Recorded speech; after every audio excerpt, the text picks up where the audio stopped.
If I was to tell you, okay, hey, I'm going to Australia, I'm going to a beach holiday in Australia, you might be more worried about me getting into a shark attack than me getting into a car accident, just because those sorts of events, shark attacks often make it onto the news, and so it's more easy for you to call those things to mind, and that makes you exaggerate the frequency with which you think shark attacks happen, even though, of course, car accidents are far, far more likely to happen than a shark attack. And this is what's known as the availability heuristic. You essentially are judging the frequency of something by the ease with which it is called to mind. And we also do this in various kinds of social domains. So, we tend to be in groups with other people who are kind of like-minded, and so it's easiest to think of people who have the same sorts of opinions, and that may lead us to overestimate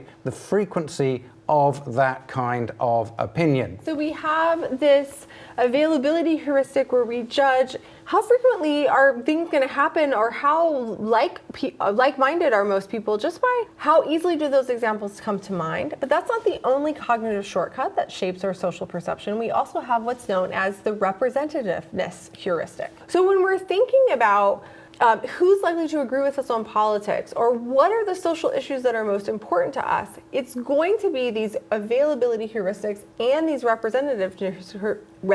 that 5 times fast, representativeness heuristics that are going to be shaping our sense of the social problems.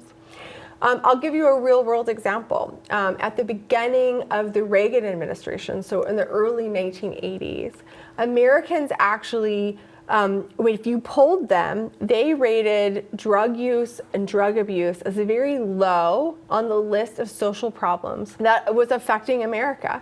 And Reagan's advisors said, I don't know why you're paying attention to drugs. Americans don't care about drugs. And Reagan very famously said, it's the president's job to not to respond to issues, but to tell Americans what the issues are. And so they started advertising and paying more attention in speeches and in advertisements, the so-called problems of drugs. And the availability of that in people's minds shot up. And in just a few years, when people are asked, well, what are the social problems facing Americans were much more likely to say there was a problems of drugs, and Reagan escalated the war on drugs. Where in reality, it was... And in reality, drug addictions and overdoses were going down during that period of time. So again, there's what's happening, and then there's how easy is it for us to think about those social problems, and that's really going to shape our perceptions of what's going on in a group. Yeah, and these heuristics are so kind of powerful and compelling that they draw us away from our logical, facilities. So the other way that people's sort of perceptions of social problems can be shaped is through what's known as anchoring. So at the very beginning of class, we asked you about the length of the Mississippi River. So we actually played a little bit of a trick on you.